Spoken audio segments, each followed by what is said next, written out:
यह कहानी एक ऐसे स्नाइपर की है जो कि पहले आम टीचर हुआ करता था। फिर उसकी लाइफ में कुछ ऐसा हुआ जिसके बाद वह खूंखार स्नाइपर बनने पर मजबूर हो गया। तो दोस्तों, यह कहानी शुरुआत होती है यूक्रेन के बहुत ही शांत इलाके से। और इस इलाके में हम एक छोटा सा झोपड़ी देखते हैं। इस झोपड़ी में एक कपल रहा करते थे जिसके हस्बैंड का नाम मकोला होता है और वाइफ का नाम नाया। मकोला एक टीचर है और पास के स्कूल में बच्चों को मैथ पढ़ाता था। वह एक बहुत ही अच्छा टीचर है और सभी बच्चे उससे काफी खुश थे, सिवाय एक बच्चे के जिसका नाम युवान है। युवान एक बहुत ही बदतमीज लड़का था। वह मकोला को नीचा दिखाने में कोई मौका नहीं छोड़ता, लेकिन मकोला को भी उसकी बातों में कोई फर्क नहीं पड़ती और वह अपनी जिंदगी में मस्त रहता। एक दिन जब मकोला अपने स्कूल में था तब उसे पता लगता है कि रशियन ने यूक्रेन पर हमला करके यूक्रेन के बहुत सी जगहों पर कब्जा कर लिया। शाम को जब मकोला अपने घर आया तो उसे पता लगा कि उसकी वाइफ प्रेग्नेंट है। यह जानकर उसे काफी खुशी हुई और वो दोनों मिलकर इस खुशी को सेलिब्रेट किए। अगले दिन मकोला अपनी वाइफ को बाय बोलकर अपने काम पर निकल गया, लेकिन जब रास्ते में था तब उसने दो सैनिकों को देखा। हालांकि मकोला ने इस पर ज्यादा ध्यान नहीं दिया और फटाफट से अपने स्कूल पहुंच गया। लेकिन जब वह स्कूल के अंदर आया तो पूरी स्कूल खाली थी। तभी उसने टीवी पर न्यूज देखा, रशियन ने शहर पर हमला करके यूक्रेन के कुछ जगहों पर कब्जा कर लिया है। और अब उसे एहसास हुआ कि उसने रास्ते में जो सैनिक देखे थे वो असल में रसिया के थे। ये सोचकर उसे अपनी वाइफ की फिक्र होने लगी और वह फौरन अपने घर के ओर भागा।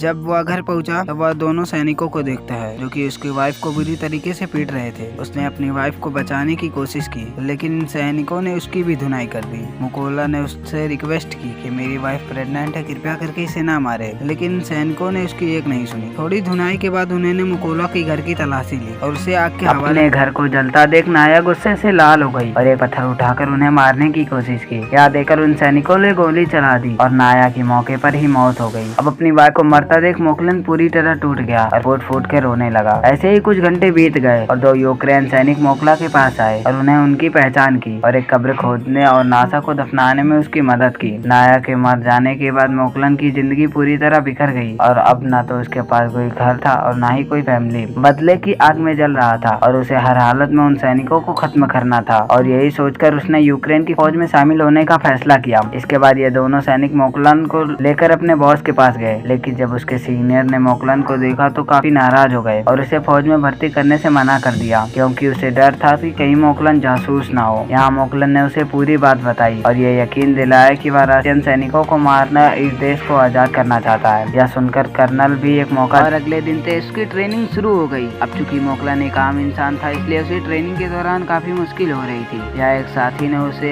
गन असेबल और डिसेबल करना सिखाया। कैंप में मौजूद सभी लोगों को लग रहा था कि मोकलन कभी एक अच्छा सैनिक नहीं बन पाएगा, लेकिन उसने भी हार नहीं मानी और अपनी ट्रेनिंग करता रहा। एक रात मोकलन अपने साथियों से कहता है कि वह उसके नाम से ना पुकारे क्योंकि उसका कोड नेम रेवल है। यह सुनकर सभी साथी उस पर हंसने लगे और बताएं कि कोई भी सोल्जर को इतनी आसानी से उसका कोड नेम नहीं मिल जाता, बल्कि उसको उसका कमाना पड़ता है। हालांकि मोकलन को भी इन बातों से कोई फर्क नहीं पड़ता और वह अपनी ट्रेनिंग करता रहता। एक दिन मोकलन का सीनियर सभी को बताता है कि हमारे ग्रुप में स्नाइपर की संख्या कम है और हमें इस नंबर को बढ़ाना होगा ताकि हम रशियन का मुकाबला कर सके। यही सीनियर सभी से पूछता है कि तुम में से कितने लोग स्नाइपर बनना चाहते हैं। यह सुनकर सब लोग आगे आए और इन लोगों के बीच मोकलन भी होता है क्योंकि वह भी एक स्नाइपर बनना चाहता था। मोकलन को देखकर उसका सीनियर उसे कहता है कि तुम एक स्नाइपर बनने के लिए तैयार नहीं हुए हो, तुम तो एक गन को असेबल और डिसेबल भी नहीं कर पाते, तो स्नाइपर बनने तो दूर की बात है। इस पर मोकलन कहता है कि मुझे खुद को साबित करने के लिए एक मौका चाहिए और मैं इस काम को 20 सेकंड में करके दिखाऊंगा। यह सुनकर मोकलन का सीनियर टेबल पर एक बंदूक रखता है और मोकलन आगे आता है और खुद को साबित करने के लिए मोकलन अपने आँख पर पट्टी बांध लेता है और फटाफट से गन को खोलकर उसे दोबारा जोड़ देता है। अब इस काम को करने के लिए उसे सिर्फ 18 सेकंड लगते हैं। अब मोकलन की फुर्ती देखकर सभी लोग काफी इम्प्रेस हुए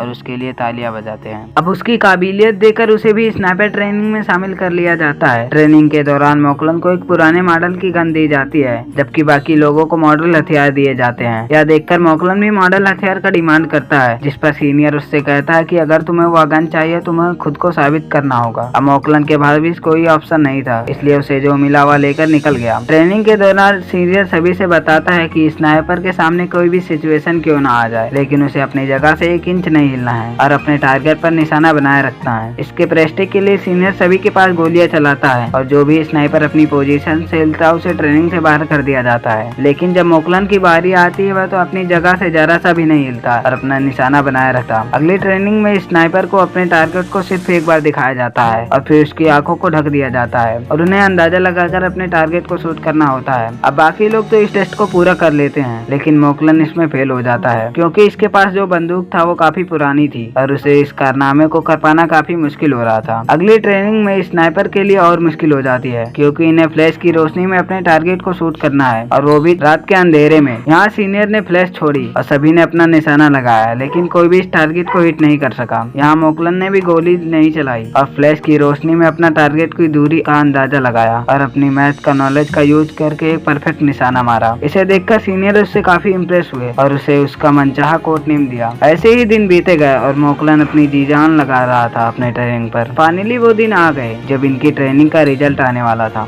यहाँ कर्नल ने मोकलन को आकर सल्यूट किया और उससे बताया कि उसे इस टेस्ट को पास कर लिया है। थोड़े दिन बाद कर्नल मोकलन के पास आता है और उससे कहता है कि वह अपना सामान पैक कर ले क्योंकि उसे एक मिशन पर जाना है। खबर आई है कुछ रशियन सैनिकों ने चेक पोस्ट पर कब्जा कर लिया है। जल्दी मोकलन अपनी टीम को लेकर लोकेशन पर पहुंच गया और अपना निशाना लगाकर बैठ गया। अभी यह लोग रशियन सैनिकों को मारने ही वाले थे, तभी वहाँ पर एक गाड़ी दिखाई दी जो कि चेक पोस्ट की तरफ बढ़ती जा रही थी। इधर रशियन सैनिकों ने गाड़ी को रोक लिया और अंदर मौजूद लोगों को बाहर आने को कहा। उन्होंने उनकी पासपोर्ट भी चेक कर ली और पूरी गाड़ी की तलाशी ली और जब सब ठीक रहा तो इन सैनिकों ने उन्हें जाने की परमिशन दे दी, लेकिन उनका पासपोर्ट अपने पास रख लिया। जब लोगों ने इसका विरोध किया तो इन सैनिकों ने उन्हें खूब मारा। सब देखकर कर्नल ने अपने सैनिकों को फायर करने का ऑर्डर दे दिया और देखते ही देखते सभी रशियन सोल्जर मारे गए और इस तरह से इनका पहला मिशन कंप्लीट हुआ। मिशन के बाद जब बेस पर लौटे तो मोकलन ने देखा उसके बहुत से साथी बेस पर मौजूद नहीं थे। उसे बताया गया कि उसके बाकी साथी दूसरे मिशन पर भेज दिया गया है। अगले दिन मोकलन को खबर लगी कि उस मिशन के दौरान उसके काफी साथी मारे गए और उन सभी लोगों को एक रशियन सोल्जर मारा। उस स्नाइपर का नाम है सयारी और वो रशियन का सबसे खतरनाक स्नाइपर था। ऐसे ही कुछ दिन बीत गए और मोकलन अपने साथियों के साथ अपने अगले मिशन पर निकल गया। लोकेशन पर पहुंचकर उन्होंने चारों तरफ से माइंस बिछा दी और अपनी पूरी पोजीशन लेकर बैठ गए। थोड़ी देर बाद रशियन सैनिक वहां पहुंचे गए और इन सैनिकों के साथ युवान भी था। युवान वही लड़का है जो कि स्कूल में मोकलन को परेशान किया करता था। अब उसको रशियन आर्मी ज्वाइन कर ली थी। अब जैसे ही उसे पैर लैंडमाइन पर पड़ा वहाँ पर जबरदस्त धमाका हुआ और वे सभी मारे गए। कर्नल ने मोकलन को समझाया कि उसे युवान की मौत का जरा भी दुख नहीं होना चाहिए क्योंकि रशियन आर्मी को ज्वाइन करना उसका ही सपना था। मिशन पूरा करके सभी लोग अपने कैंप पर वापस लौटे। यहाँ कर्नल ने मोकलन को अपनी फैमिली का फोटो दिखाया और उससे बताया कि उसकी फैमिली में 3 लोग हैं और उसकी दोनों बेटियां इस बात से अनजान है कि उसका पिता एक सोल्जर है। यहाँ मोकलन ने भी कर्नल को अपनी पूरी कहानी बताई। रशियन सैनिकों ने कितनी बेरहमी से उसकी वाइफ को मार डाला था। इस दौरान मोकलन काफी इमोशनल भी हो गया था, लेकिन कर्नल ने उसे संभाल लिया। अगली सुबह ये सभी अपने अगले मिशन पर निकल गए, अपनी पोजीशन लेकर बैठ गए। थोड़ी देर बाद उन्हें 2 सैनिक दिखाई दिए जो कि बाकी टीम का इंतजार कर रहे थे। यहाँ मोकलन यह नोटिस करता है उनमें से एक सैनिक वो है जिसने उसकी वाइफ को गोली मारा था और वो मोकलन के ठीक निशाने पर था। यहाँ मोकलन ने गोली चलाने का परमिशन मांगी पर कर्नल ने ऐसा करने से मना कर दिया। अब मोकलन गुस्से से लाल हो रहा था और वह उससे हर हाल में अपनी वाइफ के कातिल को मारना था, इसलिए उसने दोबारा फायर करने का परमिशन मांगा। पर एक बार फिर ने कर्नल ऐसा करने से मना कर दिया। लेकिन अब मोकलन का सब्र का बांध टूट गया और उसने गोली चला दी। गोली लगने से उस सैनिक की मौके पर ही मौत हो गई। पर रशियन को उसकी लोकेशन का पता लग गया। लेकिन इससे भी बुरी बात यह थी कि रशियन का सबसे खतरनाक स्नाइपर जिसका नाम सारी था वह भी अपनी पोजीशन लेकर बैठा हुआ था और अब उसे इनकी लोकेशन का पता लग गया था। कर्नल भी यह बात जानता था कि सारी उसके आसपास है, इसलिए वह सारी की तलाश करने लगा। लेकिन इससे पहले कि वह उसकी लोकेशन जान पाता, सारी ने उसे एक हेडशॉट दिया और कर्नल की मौके पर ही मौत हो गई। अब मोकलन को भी समझ आ गया कि रशियन को उनकी लोकेशन का पता लग चुका है और वह कैसे उसकी एक गलती ने कर्नल की जान ले ली। इधर रशियन सैनिक ने भी मोकलन के ऊपर जबरदस्त फायरिंग की।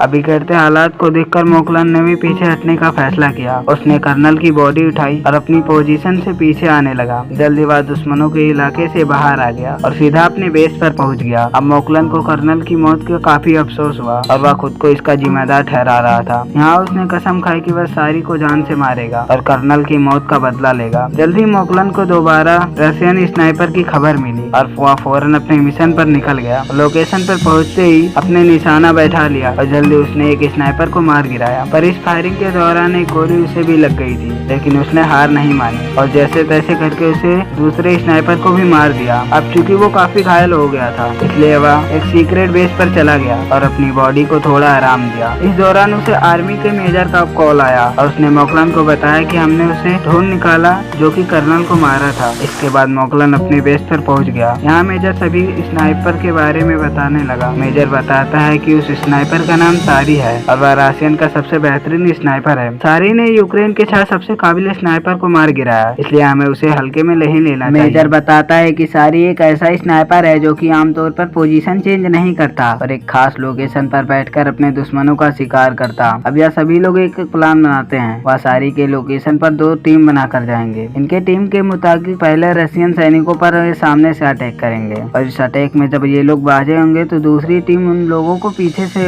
हमला करेगी। इस भाग दौड़ का फायदा उठा के मोकलन बिल्डिंग के अंदर चला जाएगा और सारी को मार देगा। पूरी प्लानिंग हो जाने के बाद यह सभी लोग लोकेशन की तरफ निकल गए। लोकेशन पर पहुंचते ही सभी स्नाइपर अपनी पोजीशन लेकर बैठ गए और अपना निशाना लगाने लगे। इधर मोकलन भी चुपके से बिल्डिंग में एंट्री कर लेता है, जहाँ उसे 2 रशियन सोल्जर दिखाई देते हैं। वह देरी नहीं करते हुए दोनों को मार डालता है और बिल्डिंग में आगे बढ़ गया। इसके बाद उसने अपनी टीम को सिग्नल दिया और सिग्नल मिलते ही उन्होंने सभी रशियन सैनिकों को मार डाला। उधर शहरी ने भी नोटिस किया कि उसका कोई साथी उसको रिपोर्ट नहीं कर रहा है। उसे कुछ गड़बड़ महसूस हुआ, इसलिए वह बिल्डिंग की छत पर चला गया जहाँ पहले से ही एक स्नाइपर मौजूद था। लेकिन ऊपर जाकर उसने देखा तो स्नाइपर मर चुका था। अब शहरी को एहसास हुआ कि यूक्रेन के सैनिक ने उसे चारों तरफ से घेर लिया है। उसने बेस पर कैंप के लिए फोन लगाया और बाकी सोल्जर को भेजने के लिए कहा। अभी 10 मिनट और लगेंगे उन सोल्जर को आने में। यह सुनकर फटाफट से वह अपनी पोजीशन पर आ गया और यूक्रेन सैनिकों को ढूंढने लगा। तभी उसी मोकलन को एक खिलौना दिखा जो कि उसकी वाइफ ने दिया था। अभी सारी कुछ सोच पाता कि तभी मोकलन उस पर हमला कर दिया और उसे चाकू से मार दिया और उसकी जान ले ली। लेकिन इस हाथापाई के चलते बिल्डिंग में मौजूद दूसरे स्नाइपर थोड़ा अलर्ट हो गए, लेकिन अभी वह कुछ कर पाते उससे पहले मोकलन उस पर ग्रेनेड फेंक दिया और इस धमाके में आखिरकार सभी स्नाइपर मारे गए। उधर सारी की बिलाई हुई बैकअप टीम भी बिल्डिंग तक पहुंच गई, लेकिन वह इस बात से अनजान थे कि सारी अब मर चुका है। इसलिए जब उन्होंने सारी को कॉल किया तो कॉल मोकलन ने उठाया और उनसे कहा कि वह सभी मरने वाले हैं। इतना कहकर उसने ट्रक ड्राइवर पर शूट कर दिया और अब गोली चलते ही रशिया सैनिक में हाथापाई हो गई और वो सभी ट्रक से बाहर कूद गए। लेकिन वह इस बात से अनजान थे कि यूक्रेन स्नाइपर उन पर घात लगाकर बैठे हुए थे। यहाँ यूक्रेन सैनिकों ने जोरदार गोलीबाज की और एक एक कर रशिया को चुन चुन कर मार डाले। थोड़ी देर बाद मोकलन अपनी वाइफ की कब्र पर वापस जाता है और उसे वादा किया था जो वो अभी तक पूरा कर चुका है और उसने सभी लोगों को मार दिया है, जिसमें उसकी वाइफ और कर्नल को मारा था। मोकलन ने कसम खाई कि वह आखिरी दम तक अपने देश का सेवा करेगा। इतना कहकर वहाँ से वह चला गया। इसी के साथ मूवी यहीं पर खत्म होती है। इस महान सैनिक के लिए एक वीडियो को लाइक करके चैनल को सब्सक्राइब जरूर करना। मिलते हैं फिर से नेक्स्ट वीडियो में।